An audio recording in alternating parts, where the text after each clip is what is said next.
Bill Haig Radio, Mr. Radio in Wisconsin. When I think of Bill Haig, I smile. Bill really knew the business. Oh, he couldn't meet a nicer human being. Bill Haig started at WTMJ in the sales staff for radio and did an outstanding job there, quickly moved up the management ladder, ultimately becoming the station manager for WTMJ AM.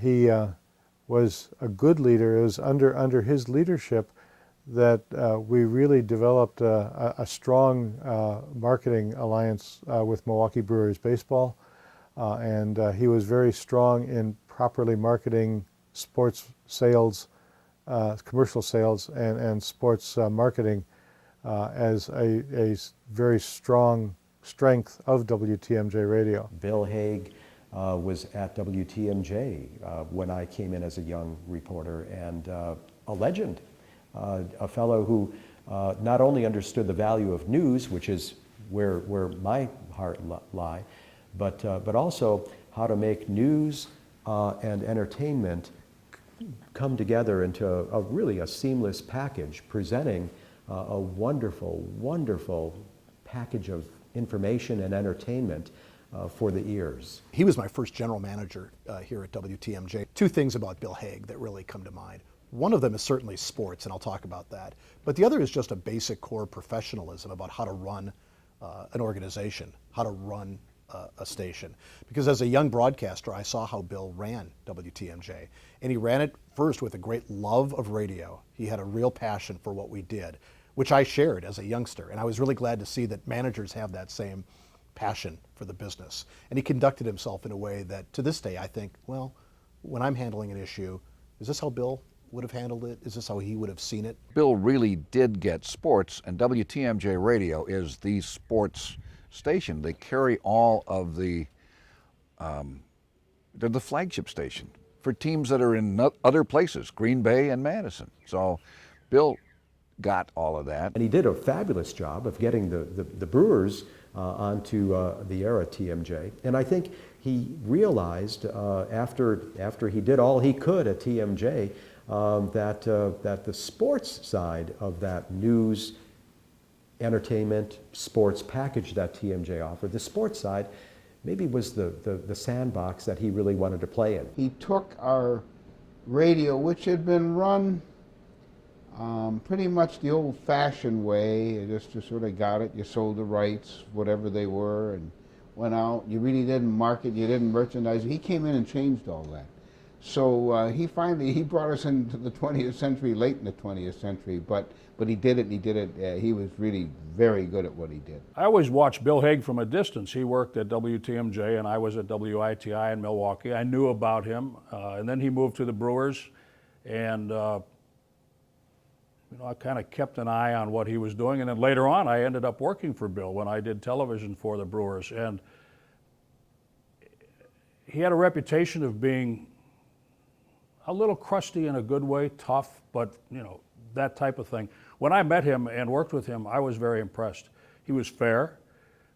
He was very good to the people that worked for him, the announcers. He knew what we needed to do the job. He protected us from the time that other people would take from us that we could use to prepare for games, and he protected us very clearly. My meetings with Bill Haig were all through Milwaukee Brewers baseball, but we had a lot of people in our lives in common. Steve Smith and other people that were still in this building.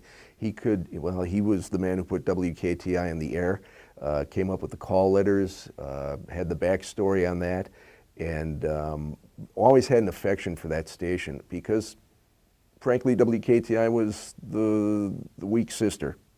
AM was king, TV was king, obviously.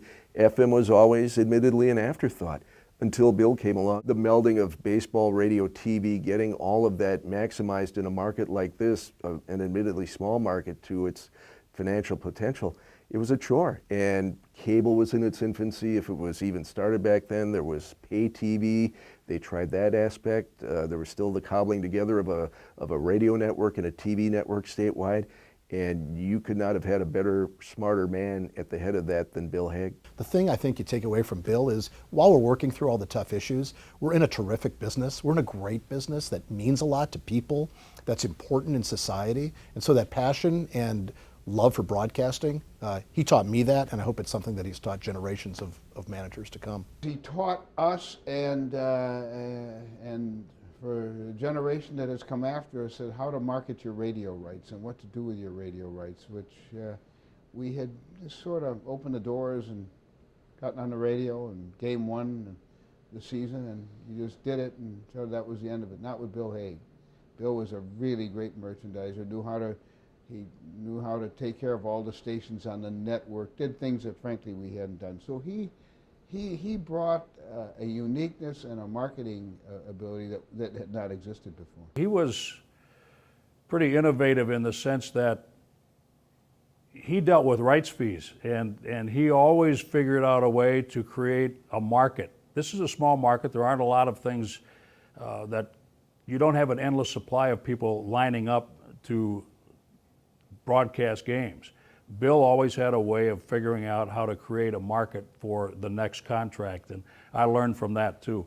He created his own competition sometimes, and he was willing to take risks with that in a positive way for the teams that he worked with and the entities that he represented. Very, very astute and a real student of broadcasting on many, many levels. So certainly he deserves to be in the WBA Hall of Fame. Bill Haig deserves to be in the Hall of Fame because Bill was the real deal. He understood not only how to go ahead and use our medium to make life more entertaining here in Milwaukee, but he knew how to go ahead and leverage the strength of WTMJ and leverage the strength of some of those great sports franchises that TMJ had on the air with the Brewers, the Bucks, the Packers, into a true statewide product. I mean, it was Bill Haig who was responsible for helping to build that wonderful network of stations around the state and then cement the station relationships. So you had 30, 35, 40, 45 stations carrying the TMJ broadcast signal of these great, great broadcasts. That took a lot of work. That took someone who understood people, who understood business, and who understood the beauty of broadcasting. Bill Haig would like to be remembered as a great broadcaster, as a good and fair sports executive, knowing what he felt about his family.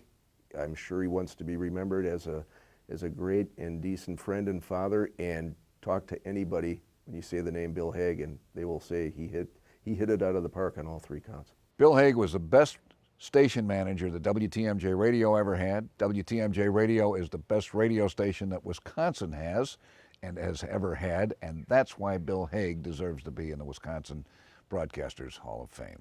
Bill Haig's legacy has to be the marriage of sports and broadcasting. He understood it, he got it. It's because of Bill Haig that to this day you can turn on a radio in Rhinelander or Eau Claire or Milwaukee or Madison or any point in between and enjoy listening to a baseball game on a warm summer's day in Wisconsin.